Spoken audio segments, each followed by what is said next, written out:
Graça e paz, aqui é o professor Isaías Soares, estamos no curso Escatologia, mas hoje eu estou com um convidado especial, o pastor Marco Teles. E o Marco Teles tem um canal também na YouTube e ele fala muita coisa a respeito do reino e também o estudo teológico. Prazer estar aqui com você, Marco Teles. Queria que você desse um alô aqui para o meu público. Olá, irmãos queridos, é um prazer estar aqui com meu amigo pastor Isaías, mais uma vez, falando, estudando a palavra de Deus, né? E ele vai explicar melhor. Estamos aqui estudando a Epístola de Timóteo, né? E essa é a segunda parte, né, pastor Isaías? Sim, a primeira parte está no canal do Marco Teles. Nós estamos em 1 Timóteo, capítulo 1, falamos sobre o versículo 1 e 2, e hoje nós vamos estudar o versículo 3 e 4. Eu vou pedir para o pastor Marco Teles para que ele possa fazer a leitura. Como te roguei, quando parti para a Macedônia, que ficasses em Éfeso, para advertires alguns que não ensinem outra doutrina, nem se deem a fábulas ou a genealogias intermináveis, que mais produzem questões do que edificação de Deus, que consiste na fé. Assim o faço agora. Então, Paulo, ele escreveu a Timóteo, e ele disse que tinha rogado Timóteo para ficar em Éfeso, para advertir alguns que não ensinassem outra doutrina. Olha só que interessante, Paulo, ele tinha deixado o ensino de Cristo àquela igreja, e provavelmente alguns judaizantes estavam entrando na igreja com novos ensinamentos na igreja de Éfeso. E aí Paulo deixa Timóteo, roga a Timóteo que fique lá e continue pregando Cristo como Salvador, Cristo como a graça, Cristo como caminho, e não a lei, como vai ser dito mais à frente no estudo de Timóteo, no canal, que vai ser feito no canal do Marco Teles, no próximo estudo, a partir do versículo 5. Vamos ver que vai envolver a lei também. Mas nós vamos entender aqui que a igreja estava sofrendo, estava sendo atacada por nova doutrina, né? Essa nova doutrina, é interessante a gente pensar aqui que não é uma doutrina, digamos assim, que seria inaceitável, né? Essa nova doutrina, pelo contrário, seria até humanamente aceitável, né? Porque era a doutrina dos judaizantes.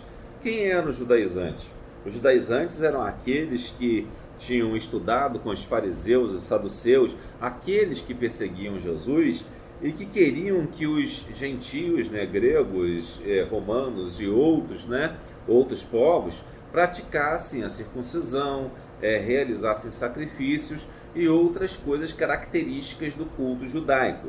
Ou seja, Paulo está dizendo aqui que aquela doutrina que os judaizantes traziam não era a doutrina de Cristo.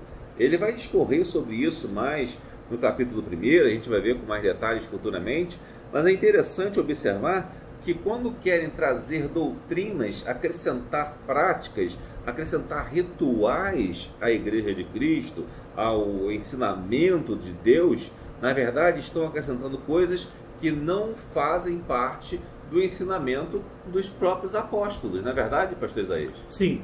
Olha, você veja que interessante. Primeiro ele fala que não se deem a fábulas. Marco, o que é uma fábula? Fábula é o seguinte, né? A fábula tem uma característica, é um gênero literário, né? Isso. Algumas pessoas confundem até parábolas com fábulas, não tem nada a ver, tá? Parábolas são coisas que aconteceram de fato, provavelmente aconteceram, e que retratam coisas da realidade. Ao passo que a fábula, ela tem um fundo moral, de certa forma, como a parábola, sendo que o fundo moral da parábola é espiritual, o da fábula é simplesmente ético, né? E a fábula tem uma característica importante, que é envolver seres místicos, seres mitológicos ou até mesmo animais que falam, né? Você pensa às vezes que o Walt Disney começou com os animais falantes, com o camundongo Mickey, alguma coisa, não. Mas já aquela história da raposa e as uvas é uma fábula anterior a Cristo, escrita por Ésopo, né, um escravo, né, que contava várias fábulas. Então essas fábulas, elas tinham um conhecimento escondido por trás delas, e nesse conhecimento escondido as pessoas tentavam fazer uma hermenêutica de colocar coisas dentro dela. A gente pode até conversar com o pastor Isaías que a hermenêutica é a arte de interpretar a palavra de Deus, né? Existem outras hermenêuticas também, como a hermenêutica jurídica, hermenêutica histórica e por aí vai. Mas temos a hermenêutica bíblica, que é a arte de interpretar a palavra de Deus. E uma das coisas importantes, um grande diferencial da hermenêutica bíblica para a hermenêutica que usavam entre os pagãos, é que nós olhamos para a Bíblia e tentamos descobrir o que a Bíblia diz. Ao passo que o pagão, quando ele chegava e encontrava uma fábula dessa, ele tentava dizer o que a fábula poderia estar dizendo, né? Em termos assim simbólicos, né? Mas aqui nós vemos que as fábulas não são coisas de crente. Claro que você pode ler uma fábula de Ésopo simplesmente como instrução, né? Para você saber que aquela literatura existiu, assim como você lê, sei lá, Iracema, Escravizaura, ou outro tipo de literatura mais antiga, né? Digamos assim, ou até atual, mas não é para ser usado da forma como os gregos usavam, né? Não é isso, pastor Isaías? Sim, Cristo não era uma fábula. Não é. Paulo pregava Cristo. Exato. E os ensinamentos de Cristo. O que procedia disso, ele rejeitava. E é interessante que, além das fábulas, eles também se envolviam com genealogias intermináveis. É bom a gente falar isso, porque é o seguinte, o judeu sempre valorizou muito a questão da genealogia, né? Por um lado, é uma coisa até bacana, porque você descobre todos os antepassados, aquela coisa. Mas qual é o valor disso, espiritualmente falando? No que levava isso? Levava o judeu a reconhecer que ele era o povo escolhido, só eles iriam para o céu. Ah, eu sou da família tal. Isso dava garantia de que a pessoa seria salva. Mas nós vemos que Deus escolheu o povo judeu, escolheu o povo de Israel para ser uma luz para as demais nações. Como eles falharam, Deus usou Paulo para levar a luz aos gentios.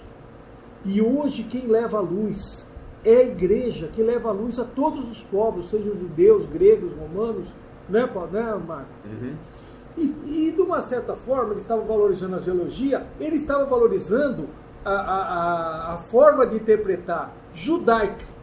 Exato. E hoje nós temos várias igrejas surgindo aí, trazendo as práticas judaicas para dentro do evangelho. O que você acha disso? Exato. Geralmente as igrejas estão misturando o judaísmo agora com o cristianismo, né? Ou seja, até a estrela de Davi e a bandeira de Israel tem dentro de algumas igrejas. Exato, ou seja, estamos novamente voltando a um processo judaizante. Existem sujeitos judaizantes, e esses que Paulo combatia aqui, que estão em nossas igrejas, estão sendo bem recebidos como se fossem pessoas fundamentais para o crescimento da igreja, né? Interessante, uma vez uma moça me perguntou: você fez teologia? Você sabe os 7 toques do shofar? Eu sei lá, não sei o que é isso, não aprendi isso não. Mas como você fez teologia, não sabe os 7 toques do shofar? Aí eu falei: minha filha, não perca seu tempo com isso. Vai ler a Bíblia. Você quer saber tocar shofar? Então eles ensinam hoje nas igrejas a tocar o shofar. Tocar shofar. Para quê, né? Não faz o menor sentido aqui. Tocar shofar é coisa para judeu, para gentio, ou seja, para povo. O gentio, algumas pessoas pensam que gentio é uma ofensa, né? Gentio significa são os povos, é um sinônimo de povos, outros povos, né? Que não são judeus. Que não são judeus. Qualquer brasileiro é gentil, americano é gentil, todo mundo é gentil. Não é uma ofensa, como alguns imaginam, né?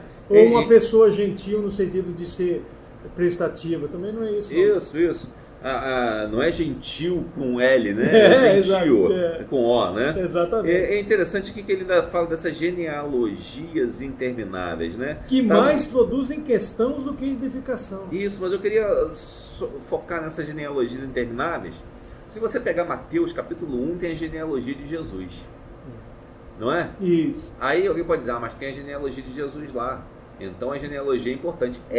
Se pegar Crônicas, o livro de Crônicas é cheio de genealogia. Gênesis, tem várias genealogias também. Mas se você for dar uma olhada, especialmente na genealogia de Jesus, você vai ver que tem buracos. Tem buracos, falta gente naquela genealogia. E de Jesus tem duas genealogias, uma em Mateus e uma em Lucas, né? E uma é diferente da outra. Provavelmente, alguns dizem que seria um pela descendência de Maria, outra pela descendência de José.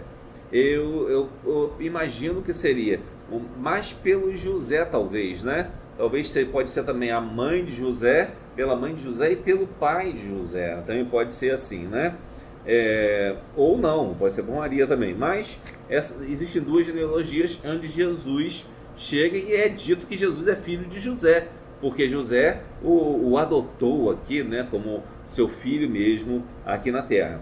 E é interessante porque Jesus, lembrando, né, Jesus nasceu pela concepção do Espírito Santo, criado no ventre de Maria pela ação do Espírito Santo.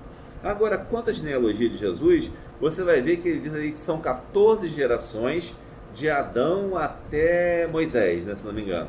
E depois mais 14 gerações de Moisés até Davi, né? E depois de 14 gerações de Davi até o exílio, né? Mais ou menos isso. Ora, 14 gerações não cabe. E por que não cabe? Você já parou para pensar por que não cabe? Se você lê o texto de Mateus, em Mateus 1, você vai ver ali que são citados ali os justos. E não toda geração. Porque no meio daquela geração existiam gerações, pessoas que não eram justas e que foram descendentes de Jesus.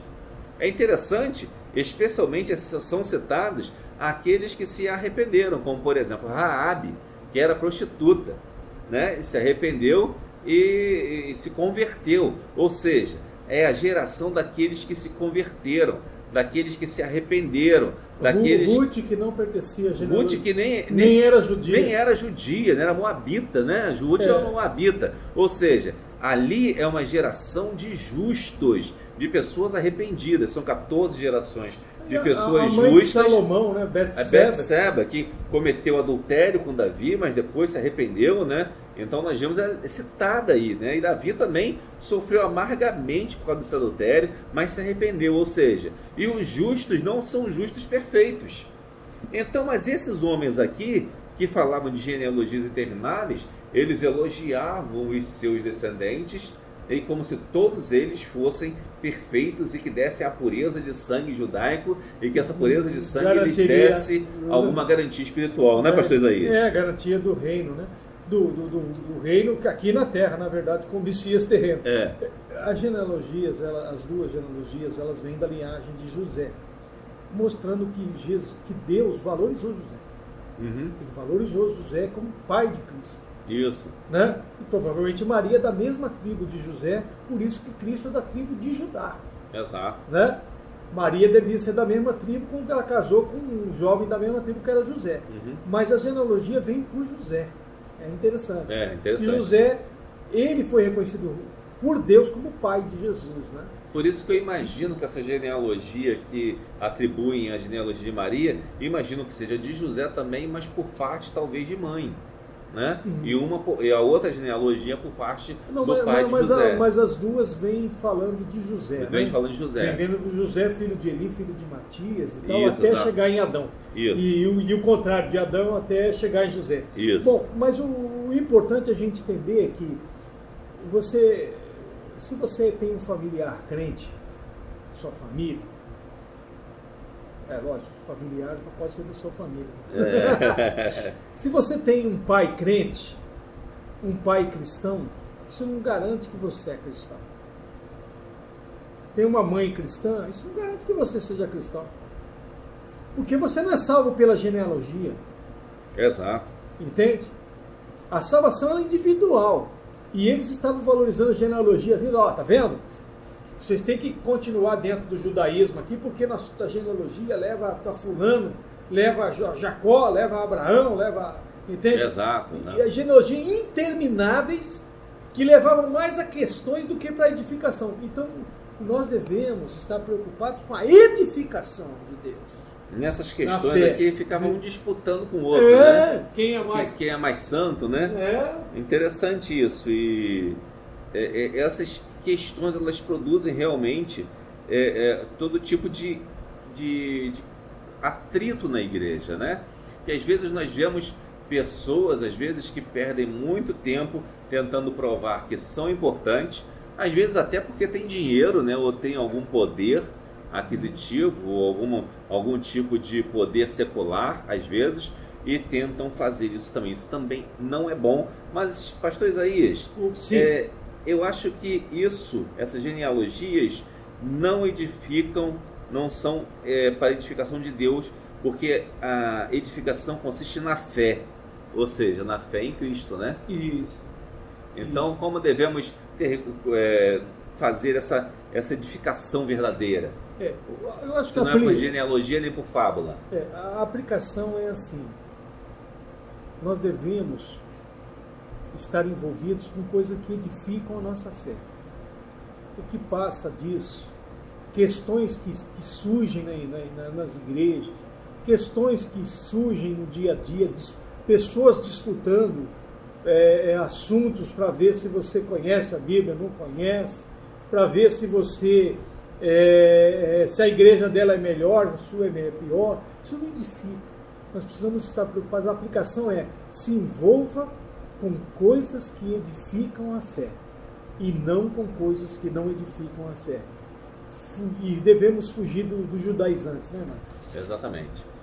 Então, pastor, acho que esse estudo de hoje foi bem proveitoso, né? Sim. Eu agradeço a presença do Marco aqui nessa contribuição no nosso canal e convido você a continuar estudando o livro de Timóteo conosco. O próximo estudo, que vai ser a partir do versículo 5, será feito no canal do Marco Teles. Guarda esse nome, Marco Teles. Estudos ímpares no meu canal, estudos pares no canal do pastor Isaías. Estou a par de tudo. Valeu. Um abraço. Fique com Deus.